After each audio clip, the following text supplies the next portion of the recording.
Types of questions, types of questions, जो प्रश्न है उसके किस तरीके के प्रकार हैं, किस तरीके के क्वेश्चन बनेंगे उसके, है ना। ठीक है, तो देखिए इसमें पहला जो हो गया हमारा वो होगा क्वेश्चंस बेस्ड ऑन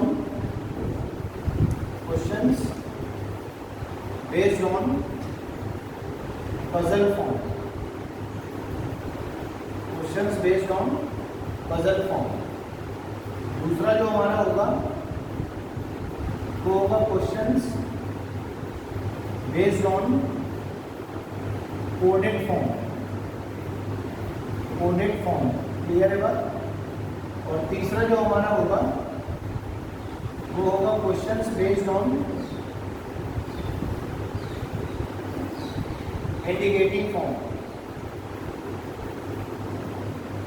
ठीक है। कितने तरीके के क्वेश्चन बनते हैं? 3 तरीके। पहला questions based on puzzle form, दूसरा questions based on coded form, तीसरा questions based on indicating form, ठीक है। अब मैं आपको बता देता हूं कि इनमें डिफरेंस क्या है और इनका मतलब क्या है। सबसे पहले हम लोग बात करेंगे questions based on puzzle form. Puzzle का मतलब होता है कि कई चीजों को पूरी एक लाइन में या पूरे एक स्टेटमेंट में दर्शाया जाता है। जैसे ए बी का भाई है और बी सी की बहन है, ठीक है। ए बी के पिता का नाम जो है वो राजेश है, ठीक है। और राजेश की केवल एक लड़की और 2 लड़के, यानी कहने का मतलब क्या है, पजल का मतलब ये कि पूरा एक सेंटेंस चलता जाएगा।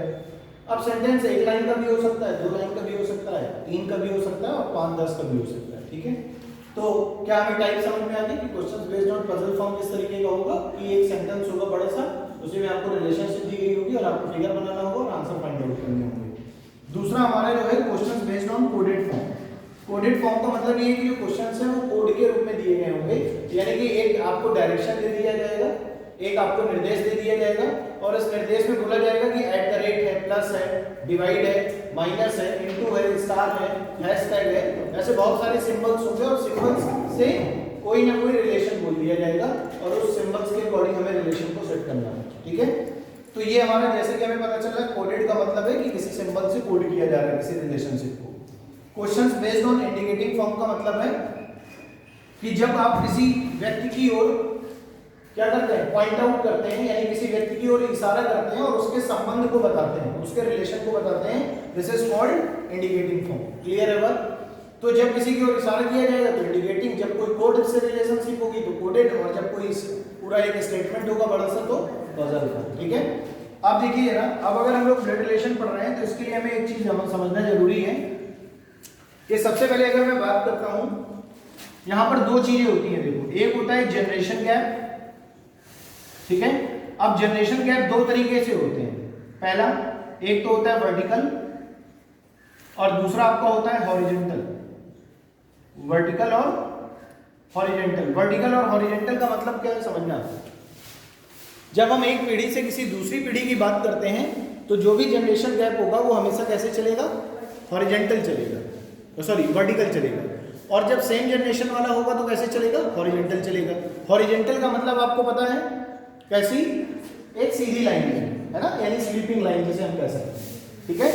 ये हो गई हमारी कौन सी, हॉरिजॉन्टल, ठीक है। और वर्टिकल क्या होता है हमारा, ये वाई एक्सिस। तो जब वर्टिकल रिलेशनशिप होगी तो ऐसे होगा और जब हॉरिजॉन्टल रिलेशनशिप होगी तो ऐसे चलेगा। बोलो, बात समझ आ रही है। अब जनरेशन गैप की बात करें तो जनरेशन गैप का मतलब क्या है। जैसे अगर मैं बात कर लेता हूं कि एक व्यक्ति ए है, समझना, there is a person A है, आगे बोला जा रहा है A is the brother of B, तो इसका मतलब है कि ए जो है बी का भाई हो गया, ठीक है। बोला जा रहा है there is a person A who is the brother of B, clear है बात। तो एक आदमी ए है जो बी का क्या है, भाई है। बोलो, बात समझ आ रही है। अब अगर ये बोल दिया जाए कि the father of A and B is C, A और बी का जो पिता है वो सी है, तो सीधी सी बात है पिता क्या हो गया, एक जनरेशन हमसे आगे हो गई, एक पीढ़ी हमसे आगे हो गई, पिता के हम क्या हो गए, बच्चे हो गए, और हमारे बच्चे हो गए वो हमारी जनरेशन के नीचे आ जाएंगे, ठीक है। तो जनरेशन गैप का मतलब है कि ए और बी की अगर हम फादर की बात करें तो फादर कौन है, सी है। बोलो क्लियर है ना बात? तो जनरेशन गैप जो होगा, अगर पीढ़ी वाला है तो वर्टिकल चलेगा और सेम जनरेशन है तो हॉरिजॉन्टल चलेगा। जैसे ए और बी दोनों आपस में क्या है, भाई हैं, तो क्या चल रहा है, हॉरिजॉन्टल चल रहा है। बोलो बात समझ आ रही है? उसके बाद जरा देखिएगा, जब भी हम लोग ब्लड रिलेशन पढ़ते हैं तो हम 2-3 चीजों के बारे में समझते हैं। पहला, जब भी हम किसी मेल की बात करेंगे, जब भी हम किसी फीमेल की बात करेंगे, है ना, मेल को हमेशा प्लस से दिखाया जाएगा, फीमेल को हमेशा माइनस से दिखाया जाएगा। और तीसरा हमारा होता है स्पाउस। क्या होता है? स्पाउस। स्पाउस जो होता है वो क्या होता है? Husband wife. ठीक है, स्पाउस जो होता है वो क्या होता है? Husband wife. यानी कि इनको अगर हम देखें हस्बैंड वाइफ को, तो मैं इन्हें मैरिड कपल भी कह सकता हूं। क्या कह सकता हूं? मैरिड कपल कह सकता हूं। बोलो क्लियर है बात? यानी विवाहित युग्म या विवाहित जोड़े। क्लियर है बात? तो आप हमेशा ध्यान रखना कि जब भी दो लोगों की शादी हुई होगी, विवाहित युग्म होंगे, मैरिड कपल होंगे, तो साइन किसका आएगा? इक्वल का। फीमेल में साइन किसका आएगा? माइनस का। और मेल में साइन किसका आएगा? प्लस का। बोलो बात समझ आ रही है? अच्छा, अब जरा देखें, अब कुछ वर्ड और ऐसे वो आ जाते हैं कभी कभी, जैसे इंग्लिश में अगर आप क्वेश्चन पढ़ेंगे तो कहीं कहीं पर लिखा होगा सिबलिंग्स। ठीक है ना? सिबलिंग्स और कजिन दो चीजें होती हैं। सिबलिंग्स और कजिन ये दो चीजें होती हैं। इन दोनों में डिफरेंस क्या होता है? सिबलिंग्स होते हैं सेम पेरेंट्स के बच्चे, सेम पेरेंट्स जिनके माता पिता क्या सेम है, तो वो क्या होगा? सिबलिंग्स। यानी हम ये कह सकते हैं कि रियल ब्रदर या रियल सिस्टर ब्रदर क्या होंगे? आपस में सिबलिंग्स होंगे। तो सिबलिंग्स में कितने तरीके के रिलेशनशिप बन सकती हैं? 3 तरीके के। या तो भाई भाई हो सकता है, या भाई बहन हो सकती है, या फिर बहन और बहन हो सकती है। तो सिबलिंग्स क्या हो गए? सेम पेरेंट्स के बच्चे हो। क्लियर है बात? अच्छा, अगर मैं कजिन की बात करता हूं तो कजिन क्या हो गए? चचेरे। अब चचेरे का मतलब है चाचा का लड़का हो सकता है, मामा का लड़का हो सकता है, बुआ का लड़का हो सकता है, फूफा का लड़का हो सकता है, ठीक है, या फिर मौसी का लड़का हो सकता है। यानी हमारे से संबंधित जो भी रिश्तेदार हैं उनके बच्चे हमारे सब क्या हैं?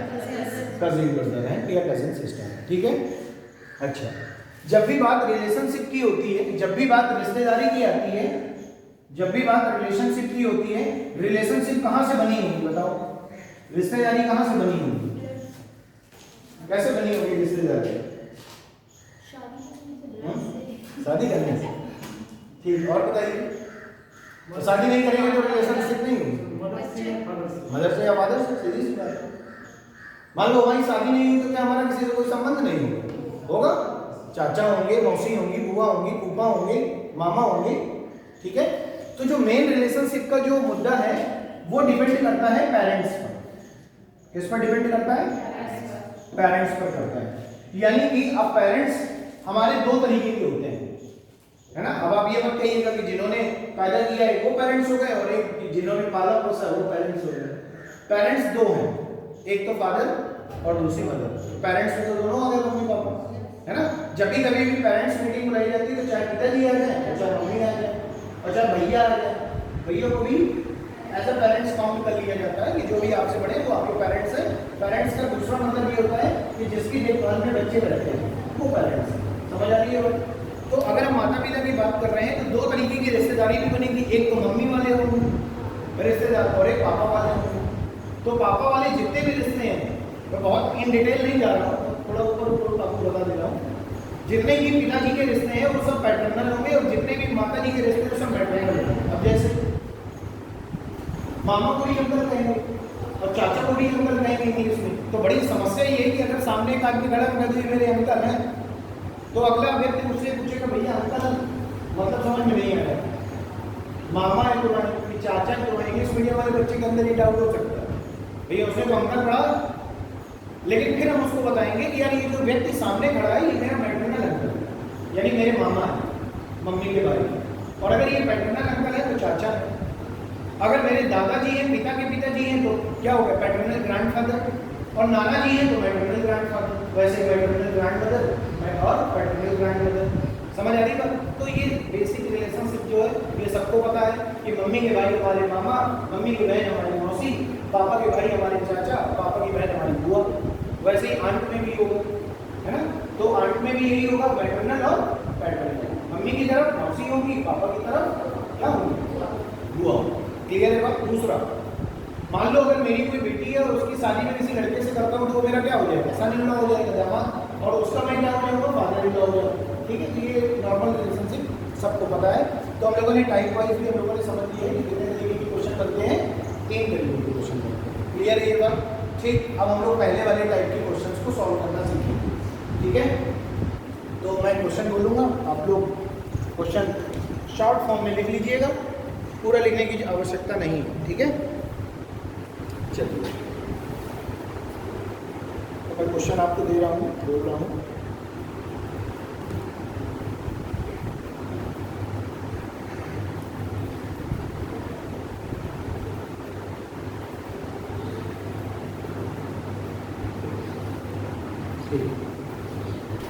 लिखिएगा यार क्वेश्चन।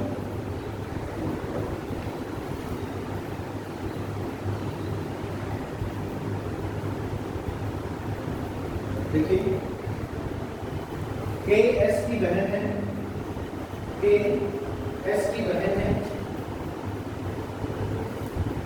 ठीक। एस की शादी एम से हुई है, एस की शादी एम से हुई है, S is married to M, S की शादी एम से हुई है। आगे एम आर का पिता है, एम आर का पिता है, क्यू पी का बेटा है, क्यू पी का बेटा है, एस पी की सास है, एस पी की सास है। ठीक है, आगे बोला जा रहा है कि एम का एक ही बेटा है और कोई बेटी नहीं है, एम का एक ही बेटा है और कोई बेटी नहीं है। ठीक है, M has only one son and no daughter, M का केवल एक ही बेटा है और कोई बेटी नहीं है। आगे लिखिए, के का विवाह टी से हुआ है, के का विवाह टी से हुआ है, के का विवाह टी से हुआ है, टी टी टी फॉर 10, ठीक। के का विवाह टी से हुआ है। आगे एन के की बेटी है, एन के की बेटी है।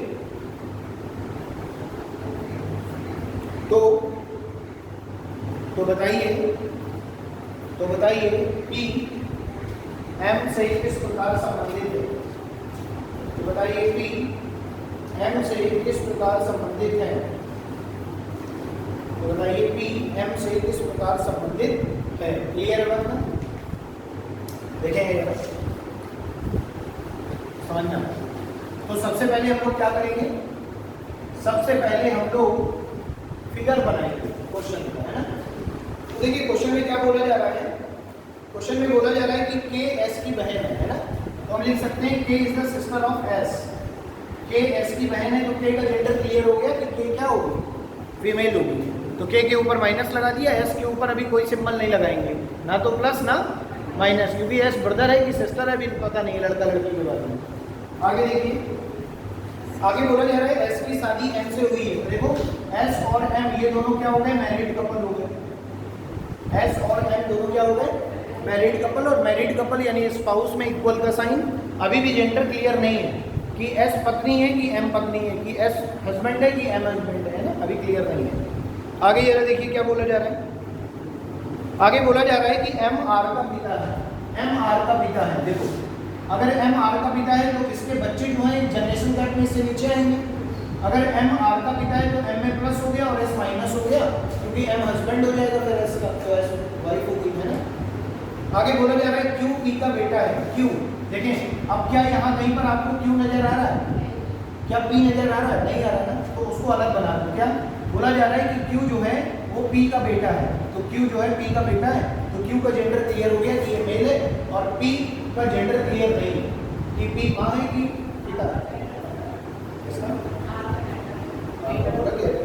एम आर का पिता है, आर का जेंडर क्या होता है, एम का पता है, एम पिता है आर का। अब आर जो है लड़की है कि लड़का है अभी पता नहीं है। वैसे हमने आगे भी बना लिया कि क्यू जो है वो पी का क्या है, बेटा है, लेकिन अभी पी का जेंडर क्लियर नहीं है। ये मदर भी हो सकती है और फादर भी हो सकता है। आगे ये देखिए बोला जा रहा है एस पी की सास है। समझना, जो एस है, एस ये पी की सास है। इसका मतलब क्या हुआ कि अगर एस माँ है किसकी, आर की, तो आर की शादी किसी ना किसी व्यक्ति से हुई होगी।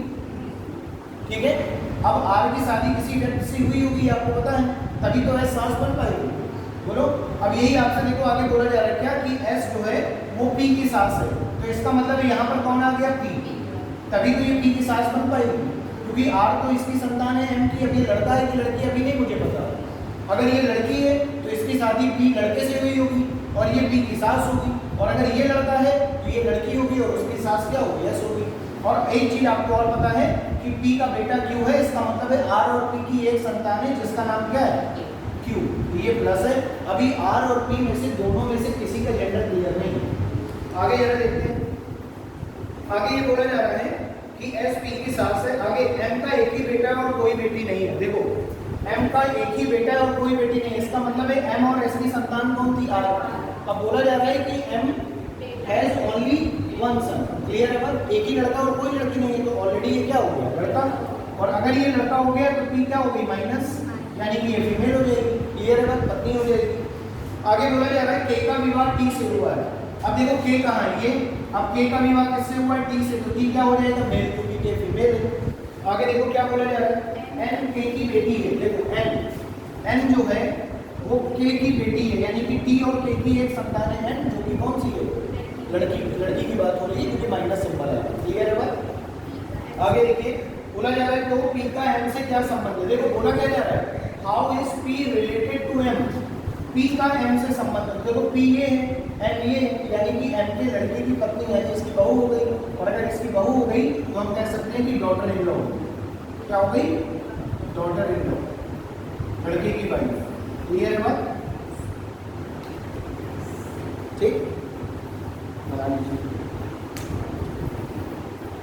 देखो बहुत बेसिक क्वेश्चन भी नहीं मैंने बोला है, एक मॉडरेट क्वेश्चन है, ना तो बहुत कठिन है ना बहुत आसान है।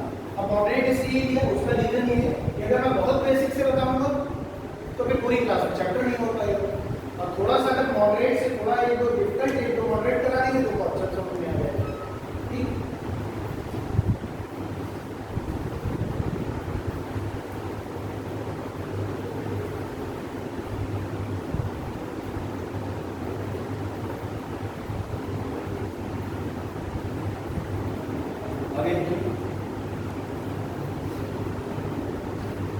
S U की बेटी है, S U की बेटी है। आगे इसी में V के केवल 2 बच्चे हैं, V फॉर वैन, V के केवल 2 बच्चे हैं, V के केवल 2 बच्चे हैं, डैश लगाइए S, Y, ठीक है। आगे देखिए P B का भाई है, P is the brother of B for boy, P B का भाई है। आगे Y का विवाह D से होता है, Y का विवाह D से होता है, Y का विवाह D से होता है। आगे V की केवल 2 बेटियां हैं, V की केवल 2 बेटियां हैं, V की केवल, Y का विवाह D से होता है और V की केवल 2 बेटियां हैं, और V की केवल 2 बेटियां हैं, ठीक है, V नहीं V की केवल 2 बेटियां हैं। आगे देखिए J U की मां है, J U की मां है, J is the mother of U, ठीक है। और P का विवाह S से होता है, P का विवाह S से होता है, P is married to S, P का विवाह S से होता है, P का विवाह S से होता है, और J का विवाह L से होता है। आगे J का विवाह L से होता है, J का विवाह L से होता है, J का विवाह L से होता है। और आगे V T का पुत्र है, V is the son of T, V T का पुत्र है, V T का पुत्र है, ठीक है। ये हो गया हमारा पूरा स्टेटमेंट, एक पूरी पजल हो गई रिलेशनशिप को लेकर के। इससे 2 क्वेश्चन पूछे गए। पहला देखिए क्वेश्चन नंबर 1, B की भाभी कौन है, B फॉर बॉय, B की भाभी कौन है, B की भाभी कौन है, ठीक है। और दूसरा B T से किस प्रकार संबंधित है, B for man, B P से किस प्रकार संबंधित है,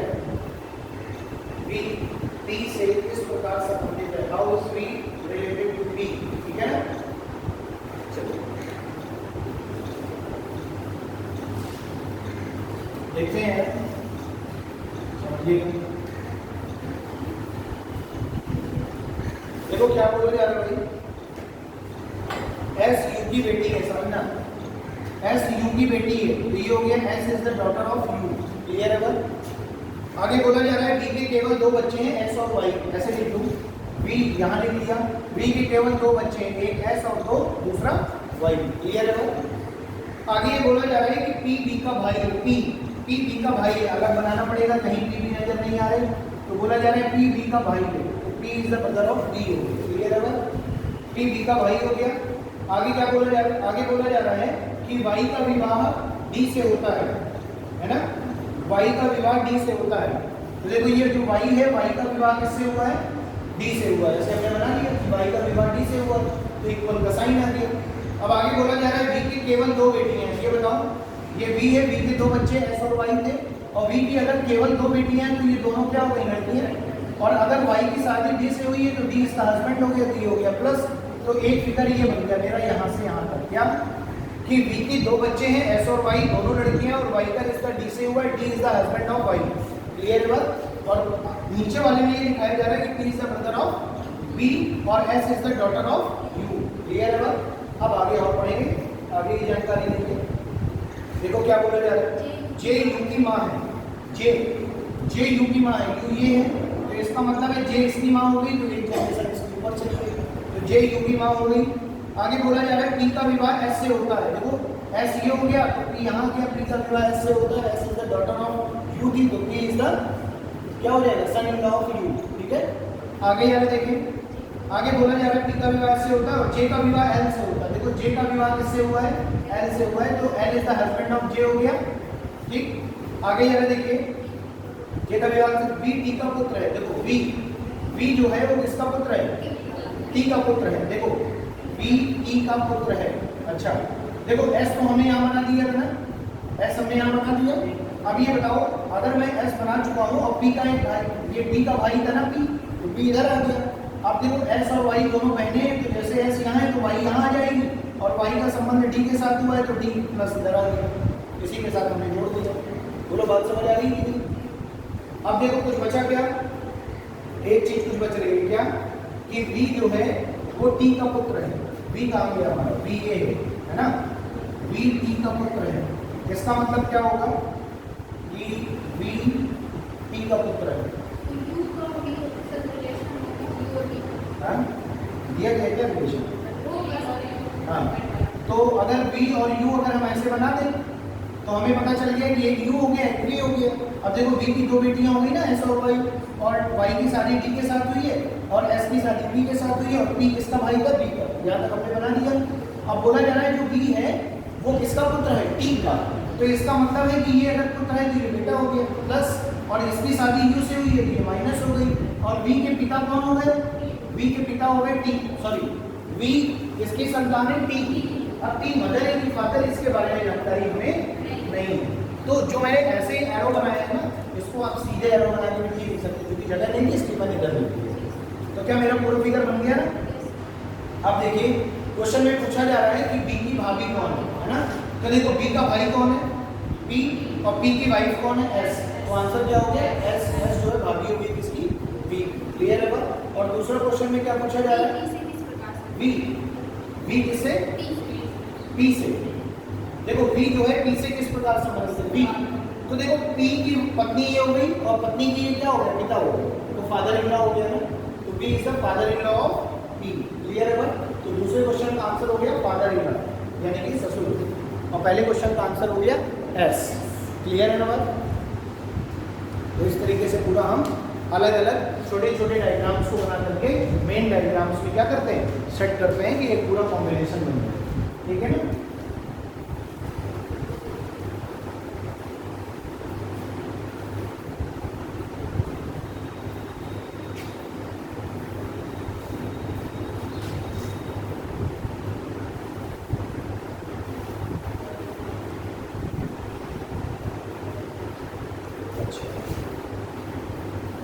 अब इसके बाद आपको कुछ 2 पॉइंट्स बताने हैं। देखो पॉइंट क्या है, पॉइंट पहला और दूसरा। पहला, अगर कभी भी सेंटेंस में एंड आ जाए या कभी भी सेंटेंस में और आ जाए, एंड का मतलब है और, सॉरी एंड का मतलब और दूसरा होगा हमारा हु, जिसको हम हिंदी में कहेंगे जो, ठीक है ना। दो वर्ड की बात हो रही है, पहला एंड यानी और, दूसरा हु यानी कि जो कि जिसका, ठीक है। अगर ऐसे वर्ड आ जाए जो कि जिसका, तो वो सब एक ही है। और तथा, ये भी दोनों एक ही है। हिंदी में या तो और लिखा होगा या तथा लिखा होगा, और हिंदी में या तो जो लिखा होगा या जो कि लिखा होगा या जिसका लिखा होगा। बोलो क्लियर है ना बात, ठीक। जो कि जिसका, इन दोनों बातों का मतलब क्या है कि अगर कहीं आपको एंड दिख रहा है तो एंड का मतलब होता है कि ये हमेशा first person of the sentence को शो करता है, first person of sentence. Clear है ना बात। First person of the sentence को कौन शो करेगा, एंड यानी और तथा। और जो कि जिसका यानी हु किसको शो करेगा, second person of the sentence, second person of the sentence, किसी वाक्य के दूसरे व्यक्ति के बारे में शो करेगा। और एंड किसके बारे में शो करेगा, किसी वाक्य के पहले व्यक्ति के बारे में संबंध को शो करेगा। क्लियर है बात। ये दोनों चीजें आप नोट कर लीजिएगा। और तथा हमेशा पहले व्यक्ति के लिए, जो कि जिसका हमेशा दूसरे व्यक्ति के लिए, और पहला और दूसरा कौन सा, जो सेंटेंस में दिए गए हैं उसके अनुसार, ठीक है, अकॉर्डिंग टू सेंटेंस।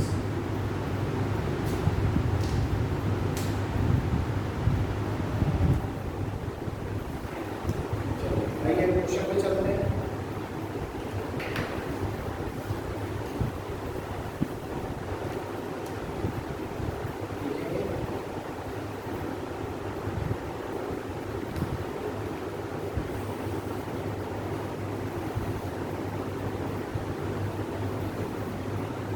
देखिए, एक परिवार में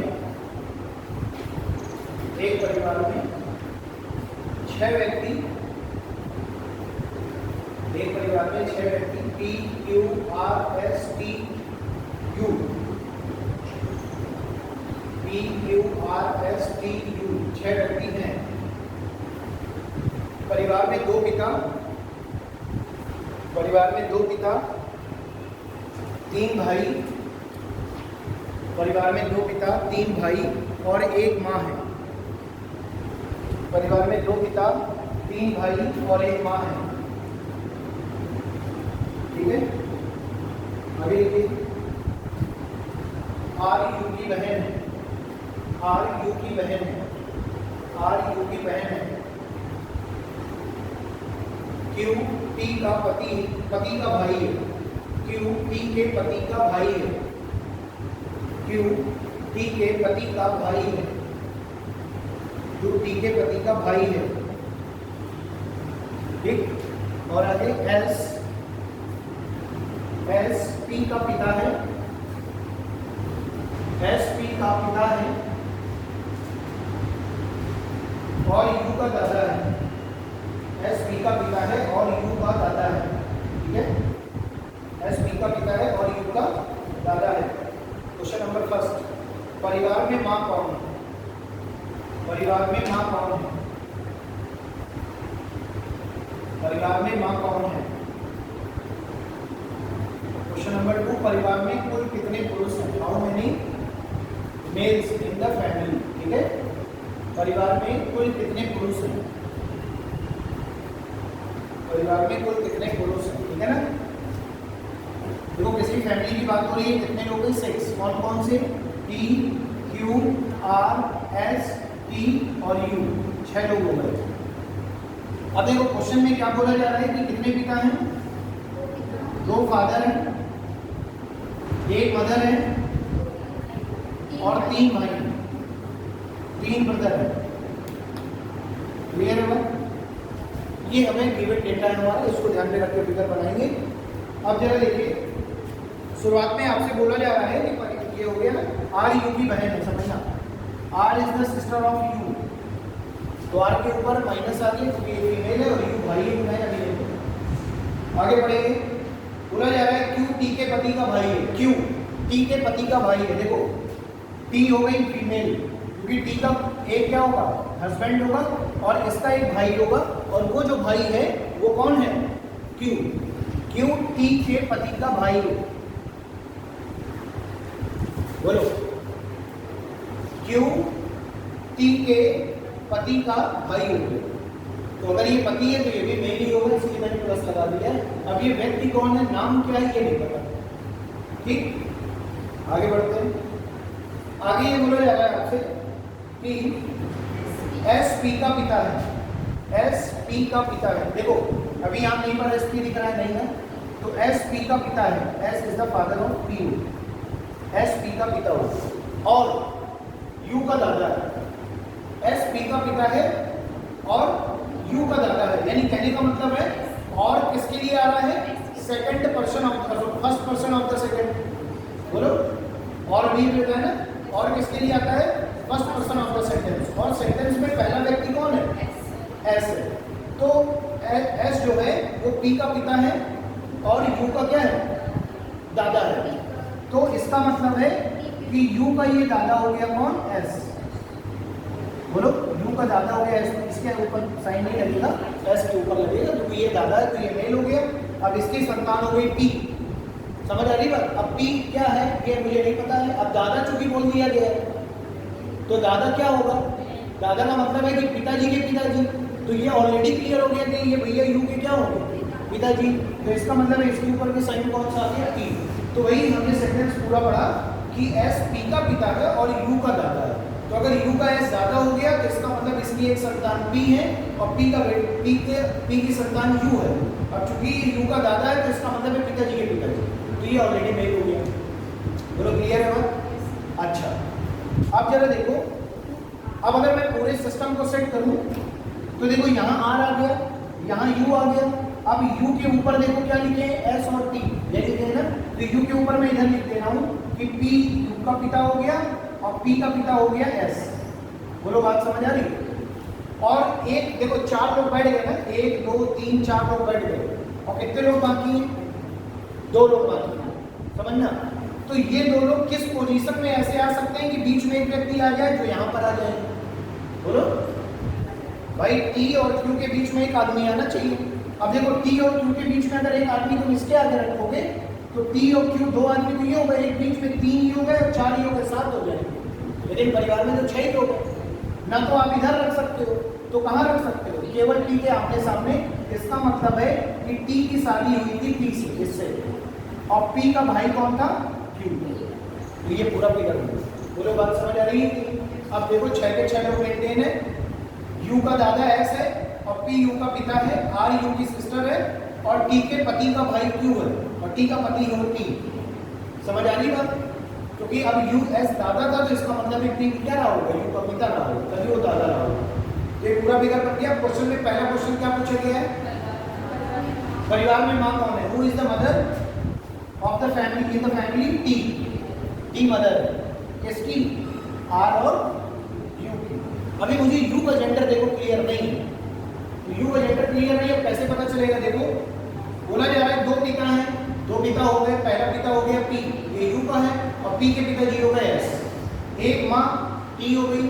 अब 3 भाई, देखो 3 भाई कैसे, पी और क्यू आपस में क्या है, भाई भाई, तो 2 भाई हो गए ना, और एक यू बच रहा है, तो इसका मतलब है फिर ये क्या होगा, आर का भाई होगा। तो यहाँ पे भी प्लस आ गया। तो बोला जा रहा है दूसरे क्वेश्चन में कि परिवार में कुल कितने पुरुष हैं, टोटल पुरुष हैं 4। एक दादाजी, एक ये पी पिताजी, और 2 एक ये हो गया क्यू और एक इनका भाई हो गया क्यू, यानी कि यू का चाचा या ताऊ, है ना। तो इसका मतलब है परिवार में कितने मेल हैं, 4। माँ कौन है, क्लियर है बात?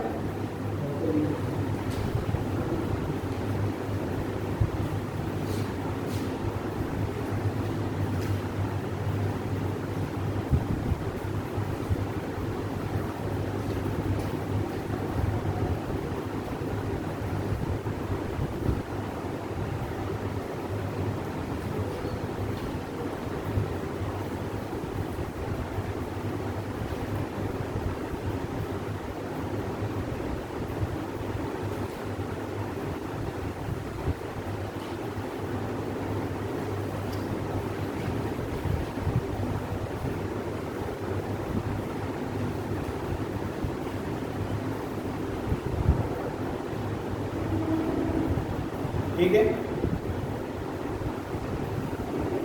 एक क्वेश्चन और लिखेंगे, फिर उसके बाद आपका ये पजल वाला कंप्लीट हो जाएगा। आपने टाइप समझ लिए, कैसे फिगर बनाना है, ये सब समझ लिया आपने। ठीक है, अब अगला क्वेश्चन लिखेंगे।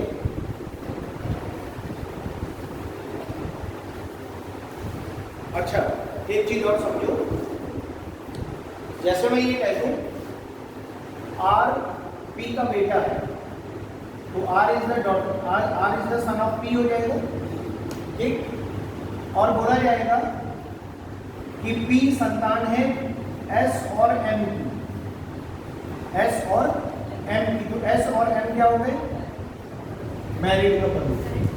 एस एम मैरिड कपल हो गए, पी संतान पी हो गई और पी का बेटा आर हो गया। अब अगर आपसे पूछ दिया जाए कि how is S related to R, how is S related to R, S का संबंध, एस का संबंध किससे? आर से। ये पूछ दिया जाए how is S related to R, तो क्या बता पाएंगे? दादा या दादी, नाना या नानी भी हो सकता है, नहीं हो सकता। क्यों नहीं हो सकता भाई? हमें पी का जेंडर नहीं क्लियर है। अगर ये माँ हुई तो माँ के मम्मी पापा क्या हो जाएंगे? नाना या नानी हो जाएंगे। और अगर ये सन हुआ यानी लड़का हुआ तो इसके पिताजी और माताजी इसके क्या हो जाएंगे? दादा या दादी हो जाएंगे। बोले बात समझ आ रही है? तो ऐसे केस में 4 विकल्प बन सकते हैं, नाना, नानी, दादा, दादी। समझ आ रही है बात? तो अगर अभी कभी ऐसा क्वेश्चन में आ जाए तो आप उसको इस तरीके से समझ लेंगे कि भैया जब इसका जेंडर क्लियर नहीं है तो ऊपर वालों का हम relation can not be establish बोल सकते, ज्ञात नहीं किया जा सकता। क्यों? क्योंकि मुझे आपको रिलेशनशिप बताने के लिए इसका जेंडर मतलब डिक्लेयर करना जरूरी है। बोलो, जब आप जेंडर आइडेंटिफाई कर पाएंगे तभी आप रिलेशन निकाल पाएंगे। इसलिए जेंडर का बहुत बड़ा इंपॉर्टेंस है। समझ आ रही है बात? अगला लिखेंगे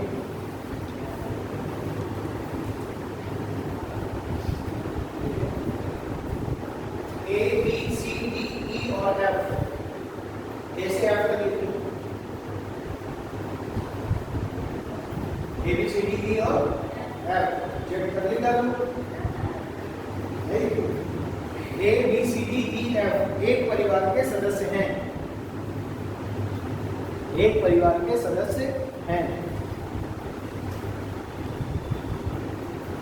परिवार में एक विवाहित युग्म, परिवार में एक विवाहित युग्म यानी एक मैरिड कपल और उनके माता पिता, परिवार में एक विवाहित युग्म और उनके माता पिता तथा उनके बच्चे हैं। परिवार में एक विवाहित युग्म, उनके माता पिता तथा उनके बच्चे हैं। ठीक, अब ये तो हो गई पूरी कहानी क्वेश्चन की। अब आगे का लिखिए।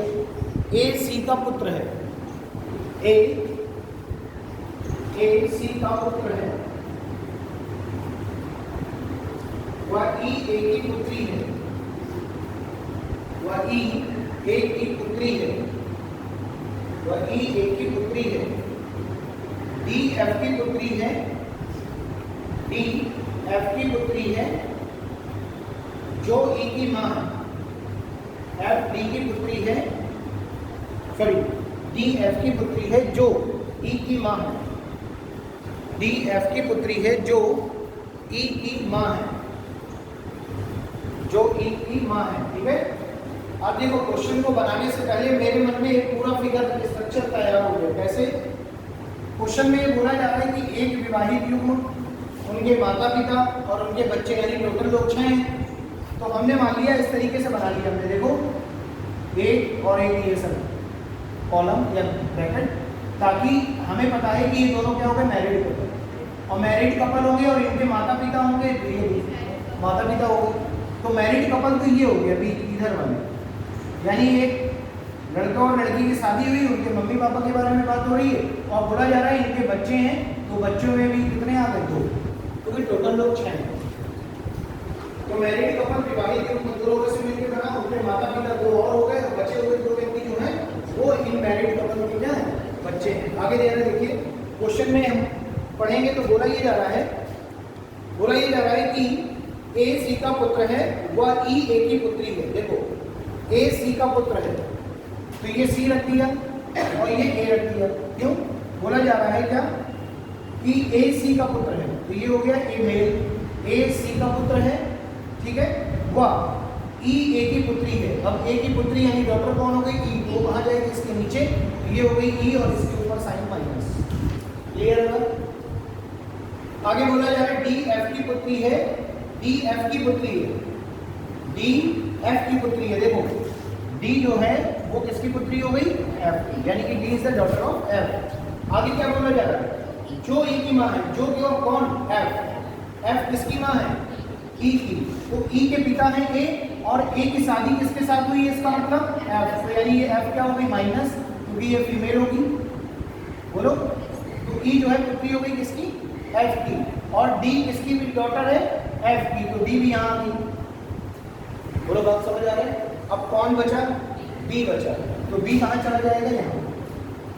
बोलो, यानी कि ए और एफ ये क्या हो गए? Married couple. इनके माता पिता कौन हो गए? सी और डी, और इनके बच्चे कौन हो गए? ई और डी, और ये दोनों क्या है? डॉटर, लड़कियां। समझ आ रही है बात?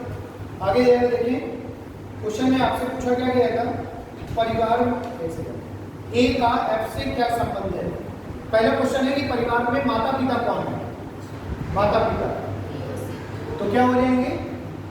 सी और बी। बोलो, बात समझ आ रही है? सी और बी। लेकिन अगर ऑप्शन में सी और बी भी दिया है और ए और एफ भी दिया है, तो माता पिता तो दोनों है ना, दोनों प्रकार से है, तो वो डिपेंड करेगा आपके ऑप्शन के अकॉर्डिंग कि ऑप्शन क्या दिया गया है। ठीक है, तो माता पिता तो चार लोग हैं, कौन कौन? सी, बी, ए और। बोलो, क्लियर है बात? आगे क्या बोला जा रहा है? अगले क्वेश्चन में ये पूछा जा रहा है आपसे कि ए का एफ से क्या संबंध है? ए का एफ से क्या संबंध है? कौन नहीं बता पाएगा? हस्बैंड। आगे क्या बोला जा रहा है? कौन सा व्यक्ति दादा या नाना है? कौन सा व्यक्ति दादा या नाना है? इसका मतलब क्या हुआ? डी की तरफ से देखोगे तो डी की माँ कौन है? एफ। और अब माता पिता की बात हुई है किसके? मैरिड कपल की। अब ये माता पिता किसके हैं मुझे क्या पता? पिता के माता पिता की बात हो रही है या माता के माता पिता की बात हो रही है? तो जब मुझे यही नहीं पता है कि पिता के माता पिता की बात हो रही है कि माता के माता पिता की बात हो रही है, तो भैया जब मुझे यही नहीं क्लियर है, यानी मुझे इन्हीं का जेंडर नहीं अभी क्लियर है प्रॉपर तरीके से, भाई इनका जेंडर तो क्लियर है प्लस और माइनस, लेकिन ये नहीं पता है कि ये जो माँ और पिता बोले गए हैं वो किसके हैं? मदर की ओर के कि फादर की ओर? ऐसा मतलब डिक्लेरिफाई तो किया नहीं गया है। तो अगर ये डिक्लेयर नहीं किया जाएगा तो मैं ये कह सकता हूँ कि कौन सा व्यक्ति दादा या नाना है। इसका मतलब क्या हुआ कि answer can not be determine होगा, याद नहीं किया जा सकता। क्यों? क्योंकि अगर ये मैरिड कपल है तो एक फीमेल होगी एक मेल, और जो मेल होगा या तो वो दादा होगा या वो नाना होगा। तो दादा और नाना की पता करने के लिए ये पता करना पड़ेगा कि वो पिता के पिता है कि माता के पिता है। तो आंसर क्या हो जाएगा? कैन नॉट बी डिटरमाइन, यानी कि क्लियर है बात? ठीक है, नोट कर लीजिए भाई।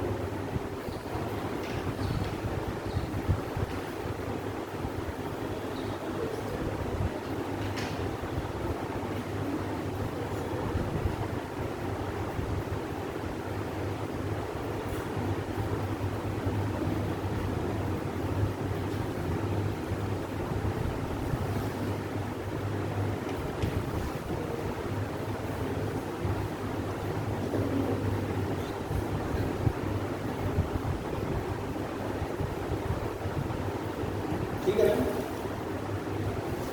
आगे देखते हैं। ये हो गया हमारा टाइप नंबर 1। अब हम लोग पढ़ेंगे टाइप नंबर 2। ठीक है, और टाइप नंबर 2 हमारा कौन सा था? कोडेड है ना, कोडेड फॉर्म। ठीक, तो ये जरा देखें टाइप नंबर 2 में जैसे कहीं पर लिखा है प्लस, प्लस के आगे लिखा हुआ है मदर, कहीं पर लिखा हुआ है डिवाइड, डिवाइड का आगे लिखा हुआ है ब्रदर, और एक जगह लिखा हुआ है परसेंटेज, और परसेंटेज का मतलब लिखा हुआ है सन। अब एक आपको क्या दिया जाएगा? इक्वेशन, जो कि कैसे होगी? कोडेड फॉर्म में होगी। तो बोला ये जा रहा है m divide l, m plus l L divide you percentage के, ये हो गई इक्वेशन। और बोला जा रहा है एम का के से संबंध, एम का के से संबंध नहीं बता पाएंगे, देखें। ये बताओ प्लस का मतलब क्या है, मदर। अब देखो जब भी कोडेड फॉर्म की बात होगी यानी पहले वाले व्यक्ति का रिश्ता दूसरे वाले से बताया जा रहा है हमेशा, तो प्लस ये मिला। प्लस का मतलब क्या है, मदर। तो कौन मदर होगा, एम की एल, एम पहले वाला व्यक्ति, M is the mother of L, तो M is the mother of L. अब डिवाइड, डिवाइड का मतलब पता यानी L is the brother of U, तो L is the brother of U, तो एल का चैप्टर क्लियर हो गया, यू का नहीं क्लियर है। परसेंटेज का मतलब है सन, यानी U is the son of के। अगर यू जो है सन हो गया किसका, के का, तो इसका मतलब है कि एल और यू दोनों सगे भाई हो गए, उनकी ये माँ हो गई, तो फिर के का भी अगर ये बेटा है तो इसका मतलब है कि एम और के क्या हो गए, हस्बैंड वाइफ हो गए, स्पाउस हो गए, मैरिड कपल हो गए। अब पूछा जा रहा है एम का के से क्या संबंध है, तो M is the wife of K, क्या हो जाएगा, M is the wife of K. Clear है बात कि नहीं? एक छोटा सा क्वेश्चन क्या है आपको समझाने के लिए, ठीक है।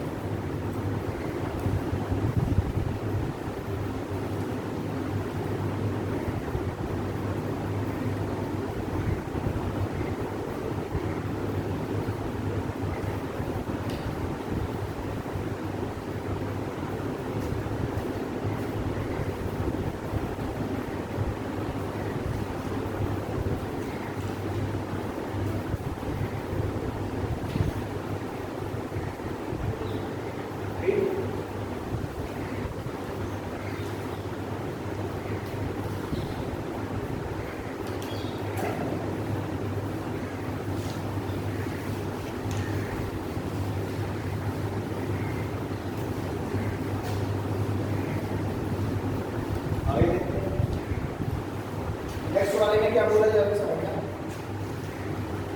जैसे यहाँ पर लिखा हुआ है ए स्टार बी, ठीक है, इसका मतलब है ए बी का पिता है, A is the father of B, A is the father of B. Clear? आगे लिखा हुआ है ए डिवाइड बी का मतलब है A is the daughter of B, A is daughter of B, daughter of B. फिर लिखा हुआ है ए प्लस बी, इसका मतलब है A is the sister of B, A is the sister of B. और आखिरी में लिखा हुआ है ए माइनस बी, इसका मतलब है A is husband of B, husband of B. Clear है बात? ये आपकी क्या हो गई, ये आपकी डायरेक्शंस हो गई। डायरेक्शंस का मतलब है निर्देश, और इन्हीं निर्देशों के अनुसार आपको आंसर बताने हैं, फिगर बनाना है। पहला क्वेश्चन है आपका इक्वेशन नंबर 1। मैं बोल भी रहा हूँ ताकि अगर लोगों को ना दिख रहा हो तो वो अपना नोट कर लेंगे। m divide by R star S minus V, ये हो गया पहला। बोला जा रहा है s का m से संबंध, s का m से संबंध बताना है आपको। How is s related to m। दूसरा क्वेश्चन है हमारा f माइनस आर, उसके बाद है प्लस u डिवाइड के, इसका है f का k से संबंध, f का k से संबंध, ये बताना है, ठीक है। तो सबसे पहला मेरा क्वेश्चन पहला ये है, देखो डिवाइड का मतलब क्या है, डॉटर। इसका मतलब है कि m is the daughter of r, तो m is the daughter of r हो गया। क्लियर? फिर स्टार, स्टार का मतलब है फादर, यानी r is the father of s, r is the father of s, इसका मतलब है कि r का क्लियर हो गया कि r क्या है, फादर है इसका, s का, इसका मतलब है कि ये जो m है ये सिस्टर हो गई s की, लेकिन s सिस्टर है कि ब्रदर अभी नहीं पता। आगे देखो s माइनस b, माइनस का मतलब क्या है, हस्बैंड, तो s is the husband of b, तो s is the husband of क्या हो जाएगा, b हो जाएगा, तो b वाइफ हो जाएगी। क्लियर है बात? अब क्वेश्चन में बोला जा रहा है s का m से क्या संबंध है, तो s का m से क्या संबंध है, ब्रदर का, s का m से क्या संबंध है, ब्रदर। क्लियर है बात? दूसरे वाले का देखिए f माइनस आर, माइनस का मतलब है हस्बैंड, तो f is the husband of r, ये हस्बैंड वाइफ हो गए। प्लस, प्लस का मतलब है सिस्टर, यानी कि r is the sister of u, r is the sister of u। बोलो क्लियर है ना बात? R is the sister of U, और फिर डिवाइड का मतलब है डॉटर, यानी U is the daughter of K, U is the daughter of K, और के का जेंडर नहीं पता चला कि ये फादर है कि मदर है। क्लियर। अब आगे पूछा जा रहा है एफ का के से क्या संबंध है, तो एफ का के से क्या संबंध है बताओ, सन का होगा कि नहीं होगा, बोलो भाई, सन का होगा, सीधी सी बात है। एफ का मैं नहीं बता सकता कि है, वो के का नहीं बता सकता कि क्या होगा, ये मदर भी हो सकता है और फादर भी हो सकता है। ठीक है,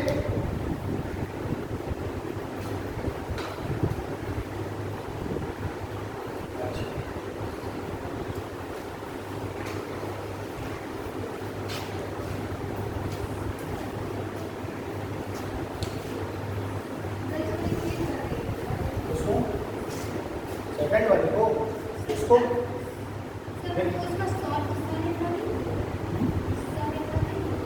सॉरी सन इन लॉ होगा, ये दोनों बेटियां हैं, बेटी का हस्बैंड है ना, कौन का साइन है भाई, सन इन लॉ होगा यानी कि दामाद। ये ठीक है, समझाना है।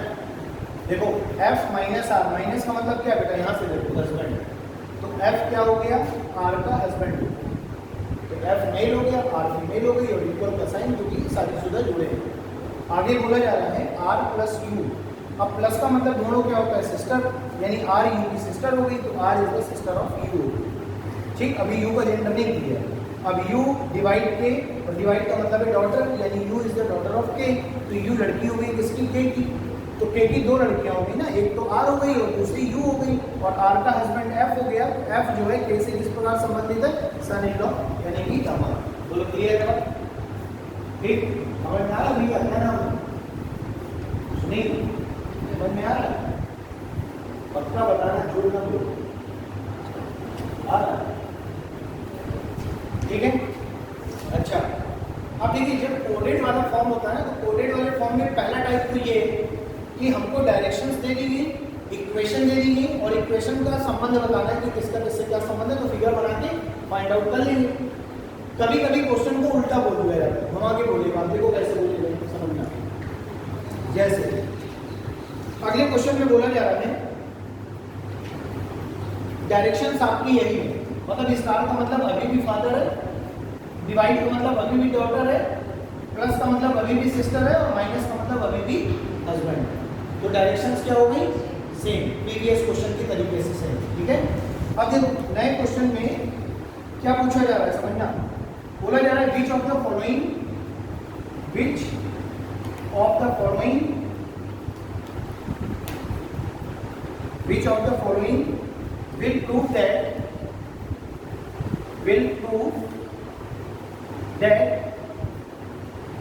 ठीक है, n is the mother of k, n is the mother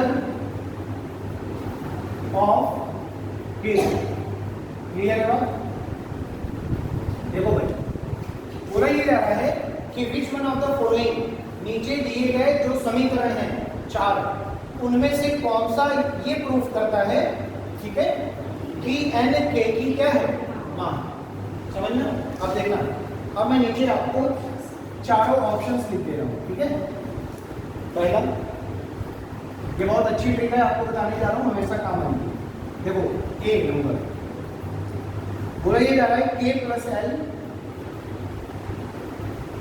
divide n star f, ठीक है, B option, k plus L divide n minus m, C option, h star k divide n, और D option n star f plus k।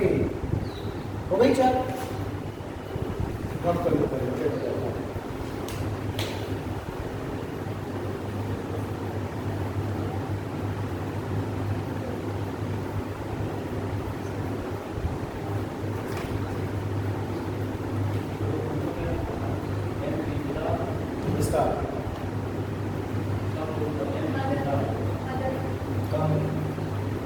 ये n is the mother of k, ठीक है भाई, देखो जरा समझना।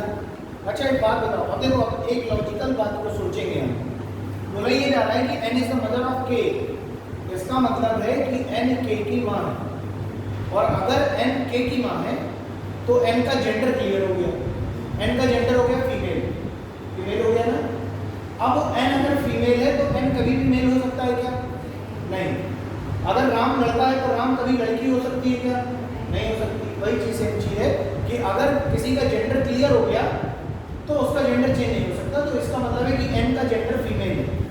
ठीक, अब जरा देखिए, आप पहले लाइन को पढ़िए, पहले समीकरण को। यहाँ n कहाँ मिल रहा है? ये।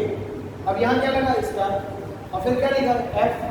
तो n और f का संबंध क्या है? जरा देखो, स्टार का मतलब होता है फादर, तो n is the father of f। और अगर n f का पिता हो गया तो n तो मेल हो गया, और अगर n मेल हो गया अपने फिगर बनाते समय में, तो n कभी मां बन ही नहीं सकता क्योंकि वो फीमेल है नहीं। तो पहला वाला ऑप्शन क्या हो गया? Wrong. n minus n, minus का मतलब क्या होता है?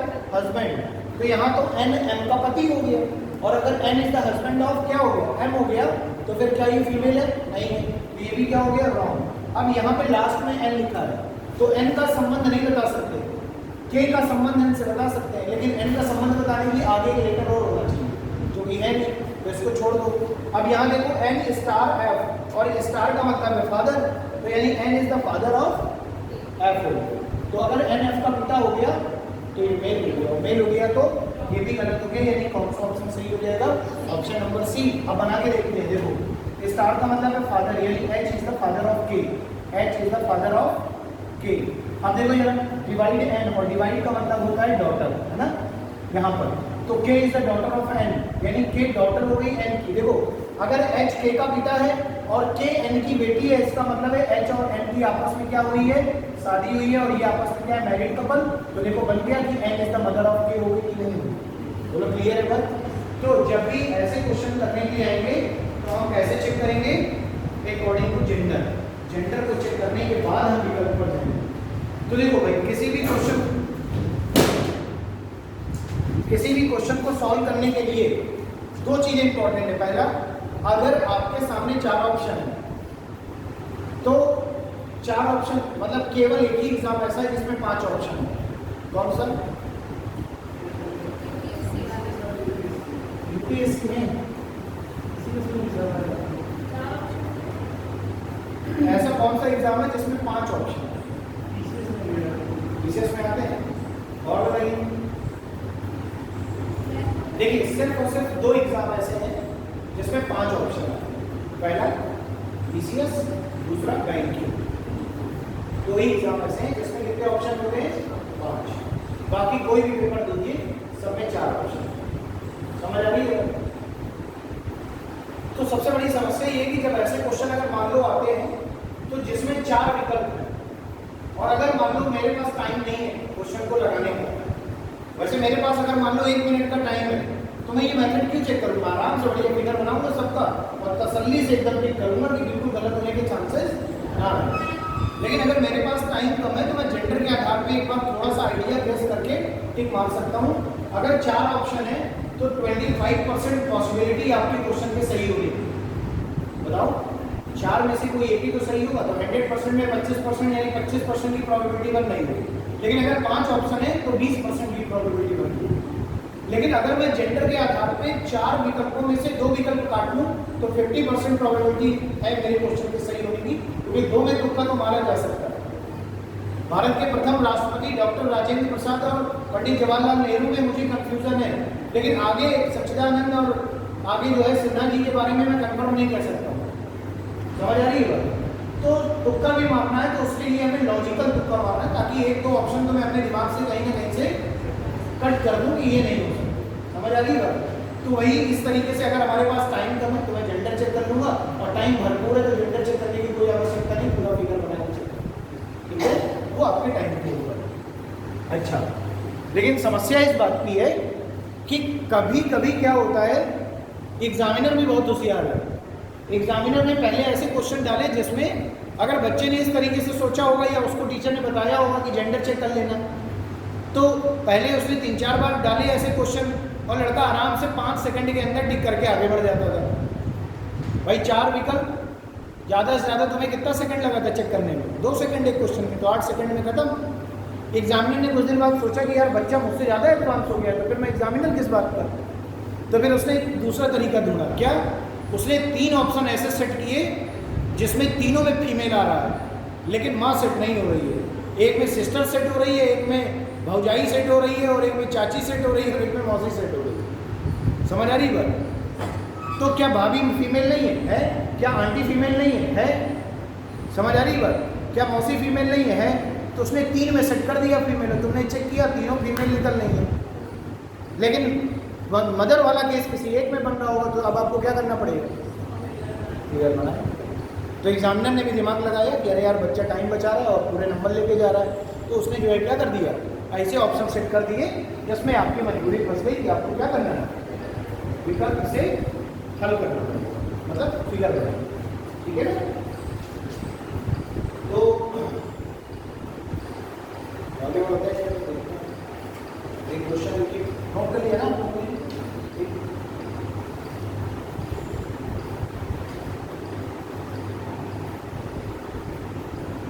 अब देखो, अगले में मैं यहाँ पे शॉर्ट फॉर्म में लिख दे रहा हूँ, तो मैं पूरा इस तरीके से नहीं लिख रहा हूँ डायरेक्शंस। ठीक है? डायरेक्शंस आप यहाँ से देखेंगे कि डिवाइड का मतलब है सन, और पहले वाले का दूसरे वाले से संबंध होता है, ये आपको पता है। स्टार का मतलब है सिस्टर, क्या मतलब है इसका? सिस्टर। और प्लस का मतलब क्या है? ब्रदर, भाई। और माइनस का मतलब है मदर, यानी माँ। क्लियर?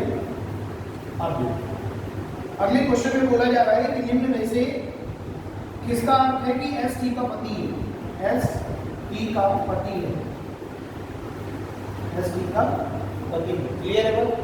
तो आपको बताना है कि which one of the following can prove that S is the husband of T. Clear है? तो आइए विकल्प लिखते हैं। पहला T star R minus B plus S, दूसरा T minus R divide B plus S, तीसरा T minus R plus B divide S, और चौथा D T divide R star B plus S.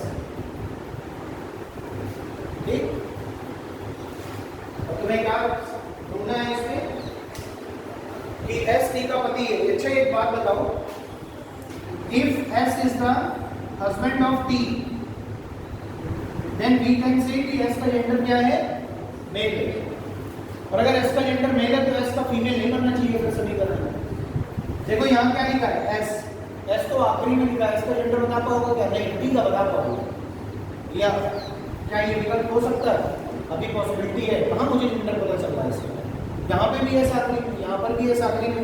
Examiner ने सबको बढ़िया तरीके से लास्ट में सेट कर दिया, ढूंढो और बताओ क्या होगा। लेकिन फिर भी मैंने एक दिमाग लगाया और एक विकल्प को सॉल्व करने से अपना समय बचाया। क्या? अगर एस टी का पति है तो टी एस की पत्नी हुई, और अगर टी एस की पत्नी हुई तो टी मेल नहीं हो सकती। बोलो, टी फीमेल होगी। तो जैसे मैंने एस को चेक कर लिया तो मैं टी को चेक करना शुरू कर दूंगा। अब आओ टी पे, स्टार लिखा है ना यहाँ पे, स्टार का मतलब है sister. T is the sister of R. ये अगर कोई किसी की बहन है तो इसका मतलब वो किसी की पत्नी भी होगी, तो इसका मतलब ये भी पॉसिबिलिटी बन सकती है। पहला अभी भी बना हुआ है अपनी जगह। दूसरा टी माइनस आर, माइनस का मतलब क्या है? मदर, ये भी पॉसिबिलिटी बन रही है। माइनस का मतलब क्या है?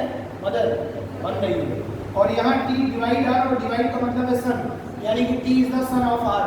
और अगर टी लड़का हो गया तो ये वाला एक को काट पाए हम इतनी देर में, ये वाला प्रॉब्लम है। समझ आ रही बात? अब देखो एग्जामिनर का दिमाग, बच्चे ने सोचा कि यार एक का मेल पता है तो दूसरे का फीमेल वाला चेक करके देखते हैं। फीमेल वाला भी चेक करके देखा तो भी उसके 3 ही ऑप्शन ऐसे सेट किए हैं उसने जिसे आप मेल और फीमेल को भी चेक करके नहीं कर पाए। तो अब आपके पास केवल क्या है? एक ऑप्शन, अकॉर्डिंग टू फिगर बनाएंगे। स्टार का मतलब हो गया सिस्टर, यानी T is the sister of R, T is the sister of R. R minus, minus का मतलब है मदर, यानी R is the mother of V, R is the mother of V. आगे जरा देखिए प्लस, प्लस का मतलब क्या है? ब्रदर, यानी V is the brother of S, V is the brother of S. S का जेंडर क्लियर नहीं है, और एस और टी ये तो जनरेशन ही अलग हो गई। अगर जनरेशन गैप बन गया तो कभी पति पत्नी तो सेम जनरेशन में आते हैं, तो क्या जनरेशन गैप टी और एस में जनरेशन गैप बनना तो पति पत्नी हो सकते हैं क्या? नहीं हो सकते। बोलो आगे आओ। टी माइनस आर, माइनस का मतलब वही मदर, यानी T is the mother of R. आगे देखो डिवाइड, डिवाइड का मतलब क्या है, सन, यानी R is the son of V, यानी कि वी हस्बैंड हो गया फिर टी का, क्योंकि आर जो है सन हो गया, है ना। तो ये हो गया ना आर, आर और डिवाइड है ना, R is the son of V, तो भैया टी इसकी माँ है, तो वी फिर इसका क्या होगा, पिता हो गया, ये भी हस्बैंड वाइफ हो गया। आगे याद रखिए वी प्लस एस, प्लस का मतलब है ब्रदर, यानी V is the brother of S. क्या एस और टी पति पत्नी हो सकते हैं? नहीं, ये टी के पति का भाई या बहन हो सकता है एस, ये इसका विकल्प क्लियर नहीं है इसका, तो ये वाला भी विकल्प क्या हो गया, गलत। तो जब ये दो विकल्प गलत हो गए तो इसका मतलब है भैया तीसरा तो सही होगा, नहीं तो सही क्या होगा, समझ आ रही बात, तो सी सही हो गया। तो दो काट लिए, एक मेल वाले के अकॉर्डिंग काट लिया, मेल फीमेल, और एक हमने दो हमने चेक करे, और तीसरा जो बचेगा वही आंसर हो जाएगा। अब इसका अगर एक बार बना के देखिए क्या आंसर सही आ रहा है। देखिए माइनस का मतलब है मदर, यानी T is the mother of R, T is the mother of R. आगे क्या लिखा है प्लस, और प्लस का मतलब है ब्रदर, यानी R is the brother of V. और फिर आगे डिवाइड, डिवाइड का मतलब है सन, यानी V is the son of S, तो V is the son of S, तो टी और एस आपस में हस्बैंड वाइफ हो जाएंगे। तो ये हम अब कह सकते हैं कि एस जो है वो टी का क्या है, बोलो क्लियर है। तो इस आधार पर हम जो है क्या करेंगे, चेक करेंगे, ठीक है। तो पहला हो गया हमारा मदर फॉर्म, और दूसरा हो गया ओल्ड फॉर्म, ठीक है।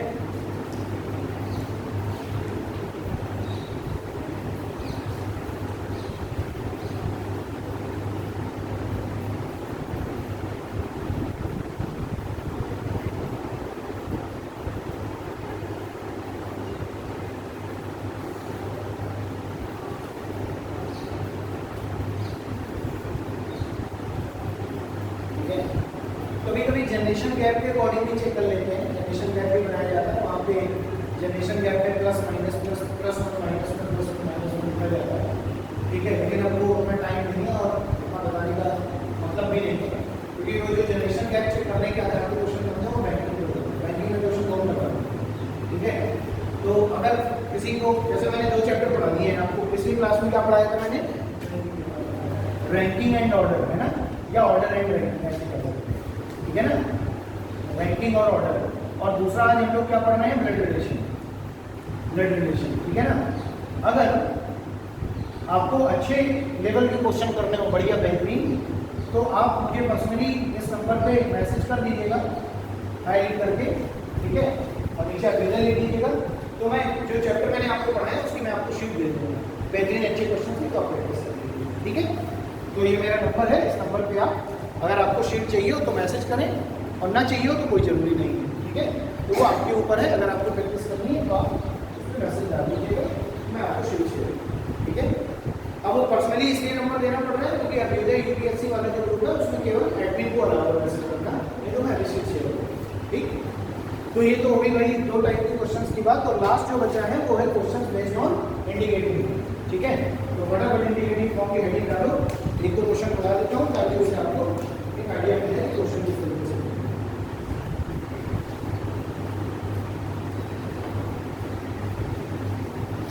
देखिए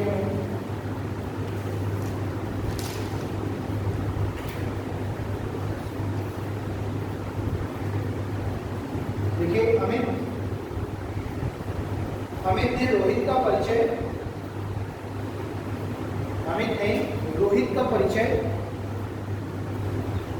अमित ने रोहित का परिचय उसके पिताजी की पत्नी,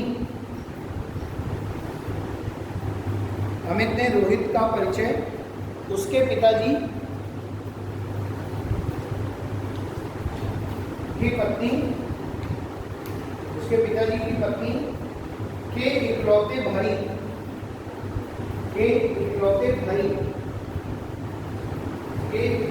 के बेटे के रूप में करवाया, इकलौते भाई के बेटे के रूप में करवाया।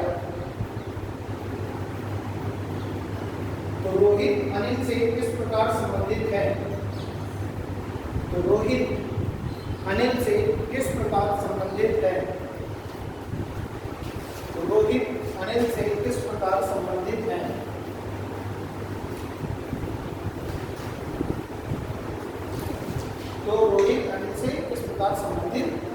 देखें जरा, समझना जरा।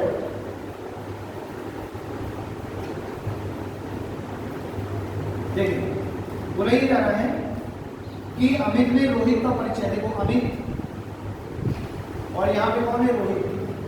अब देखो अमित किसका परिचय करवा रहा है, रोहित का। अमित रोहित की ओर इशारा करते हुए कह रहा है कि ये जो लड़का है ना, यानी जो रोहित है, वो उसके पिताजी की पत्नी, उसके यानी अमित के पिताजी, समझ आ रही बात, उसके यानी अमित के फादर की कौन, वाइफ। यानी कि अमित ने रोहित का परिचय कुछ इस प्रकार करवाया और कहा है कि अमित ने रोहित का परिचय कराते हुए कहा है कि उसके पिताजी की पत्नी के इकलौते भाई, वाइफ की क्या, ब्रदर, इकलौते भाई के बेटे के रूप में करवाया है, यानी सन के रूप में। तो ये बताओ भैया, ये अमित की मम्मी हो गई और ये मम्मी के भाई यानी अमित के मामा जी हो गए, और ये मामा जी का क्या हो गया, बेटा हो गया। यानी कि जो रोहित है वो अमित का क्या हो जाएगा, ममेरा भाई, यानी maternal brother, maternal brother, clear है, तो ममेरा भाई, ठीक। अच्छा एक चीज और, जो आपको शीट शेयर करी जाएगी, उसमें शीट में आप खूब सारे क्वेश्चन दिए हैं, करीब प्रेजेंटेशन के 100 क्वेश्चन के आसपास होंगे, और सब इंपॉर्टेंट क्वेश्चन है जो एग्जाम में आ चुके हैं। उसमें आगे ईयर भी पढ़ा हुआ कि किसमें और कहाँ आया है, ठीक है। आप आराम से तसल्ली से लगाइएगा, और जो क्वेश्चन नहीं बनता है उसमें आप क्वेश्चन नंबर डाल के मुझे पर्सनली मैसेज कर दीजिए, जैसे ये क्वेश्चन नहीं बना तो उसका मैं आपको सोल्यूशन दे दूँ।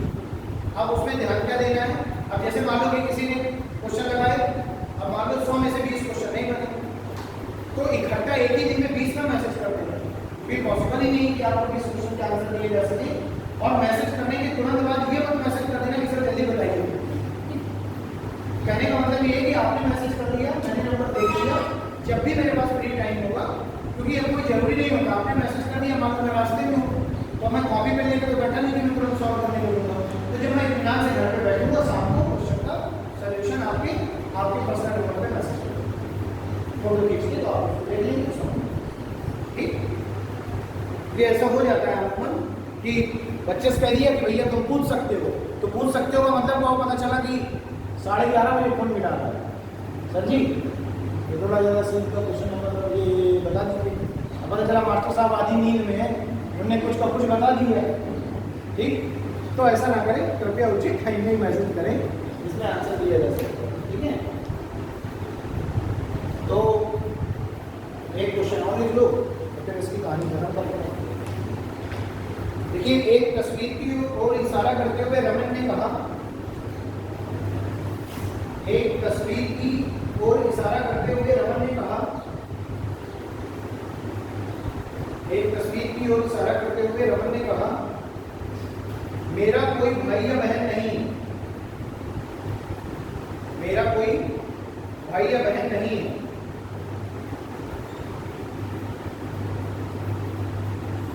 लेकिन उस व्यक्ति के पिता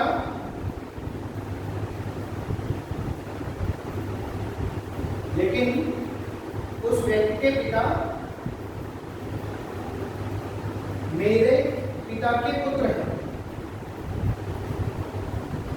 उस व्यक्ति के पिता मेरे पिता के पुत्र हैं। तो बताइए कि वह तस्वीर किसकी थी? तो बताइए कि वह तस्वीर किसकी थी?